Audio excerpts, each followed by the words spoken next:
Hey everyone, how's it going? I am Zeracon and I am back once again. So, Valve pulled a bit of a curveball this past week, didn't they?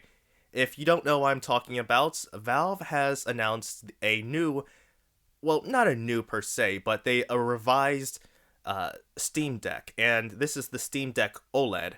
It's going to act as a replacement for the current Steam Deck versions, so Valve has announced that they're going to phase out what they have currently, what they've now deemed the Steam LCD version, with this new OLED version. And of course, as you might know, the key difference here is that it has an OLED screen instead of an LCD screen.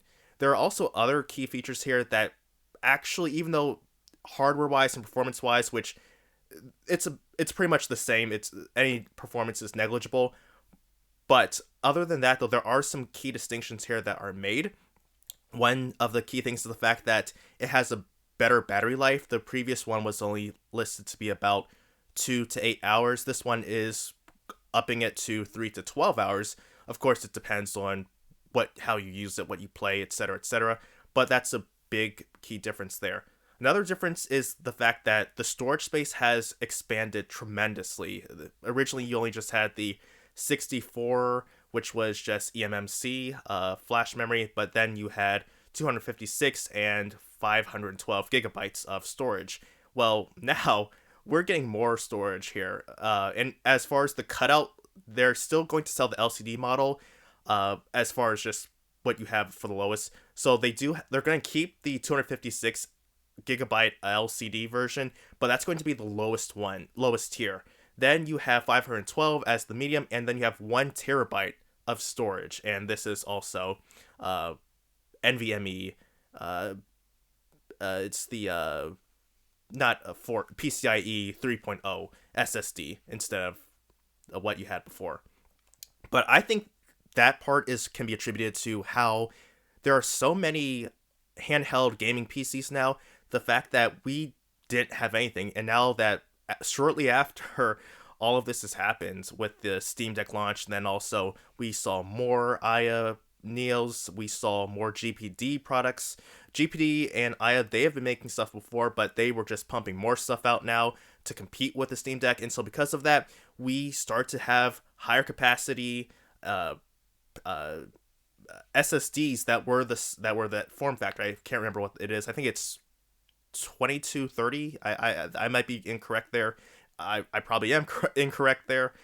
So you can correct me there, and I might even put a disclaimer on the screen saying what it actually is. But either way, we saw that increase in storage capacity, and that's been great. So now the fact that we can have 1 terabyte of storage already built in instead of having to go buy an 1 terabyte SSD and then have to manually put it in, it's right there. Another key thing that I actually like, and this is something that really made me interested, is the fact that the screen supports up to 90 hertz, and that's great. So, of course, obviously, this won't impact games that are more modern AAA games where you might be hard pressed to even hit, say, 50 frames per second. But if you're playing something that's a little older, or if you're playing a AA game or an indie game, you can push the frame rate higher than 60 FPS, and I think that's cool. I think that's great, and that's something that's really enticing me to say, maybe I might actually get this. Now, one other key thing that I like is the fact that because the older models, or the, I guess, current model is being phased out, those versions are now cheaper. Valve is going to sell those at a discount until they're all gone. And also the new version, the new OLED versions, are going to be the same price as their previous, or as the versions they're replacing. So we're not going to have to pay extra just to get this, just to have the same experience. I mean, of course, it's not completely the same because you do have the OLED, you do have better battery life, you do have the higher refresh rate. So you're going to have that same price, and I think that part is great. It's also supposed to be lighter. That I really don't care too much about, but it's fine. Most of the accessories should be working. I also should mention that the cable for the Switch OLED is going to be longer. Or at least the charging cable, I should specify, is going to be longer. So other one was 1.5 meters. This is 2.5 meters. It's great. I think that actually is something that I would criticize just because of the fact that if I'm in bed, it is kind of short, and I would have preferred to have more length there. So I do like that they made the cable longer.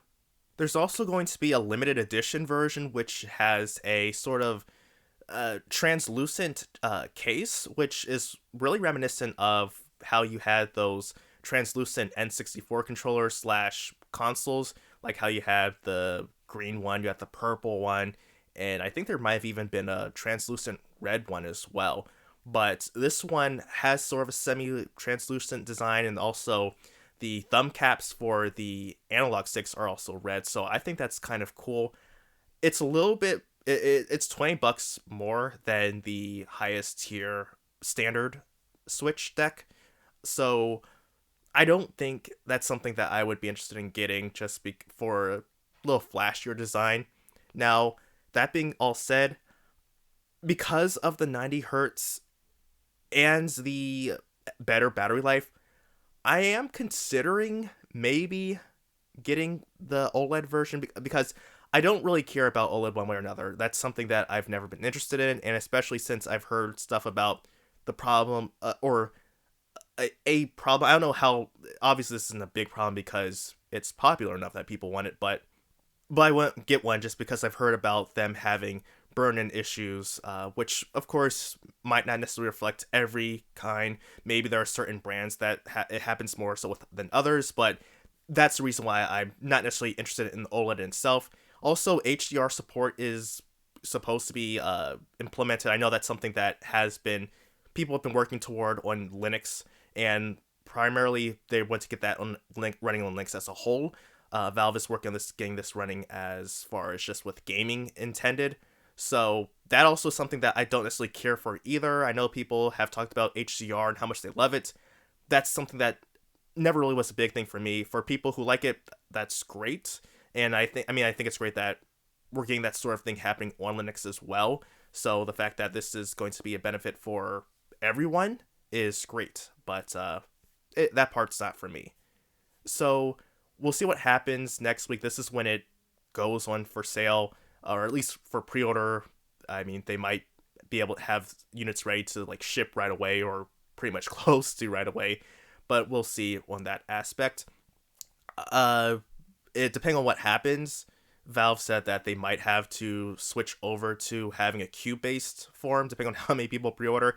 And I am curious though to seeing what happens with the limited edition as far as how many units do they have. It's something like there's only 1,000 units available for purchase, because in that case those things are going to be gone pretty quickly, or is it something that is maybe closer to say 10,000, because, oh goodness, even gracious, I'm just thinking because 10,000, considering the fact that yes, while not everyone games on PC, that's still a lot of people.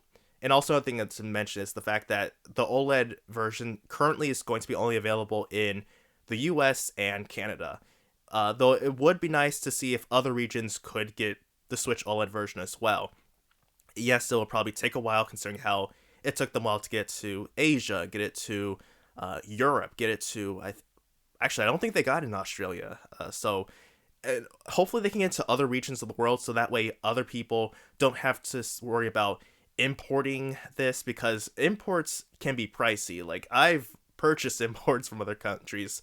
That can be expensive, especially if you're paying through a third-party service. You're going to be paying, like, say, $30 to $60 extra just to get it brought over to your country. And in other countries, they have their VAT taxes and import taxes. So I understand that part, so why people do not want that. So hopefully Valve can get that brought over so people can have an easier time with purchasing that. But that will do it for today. Let me know your thoughts on this. Will you get a Steam Deck OLED? Are you interested? Did you not buy a Steam Deck before and are interested in one now? Let me know your thoughts on that in the comments below. So until next time, everyone, I am Xeracon signing off. Have a good one.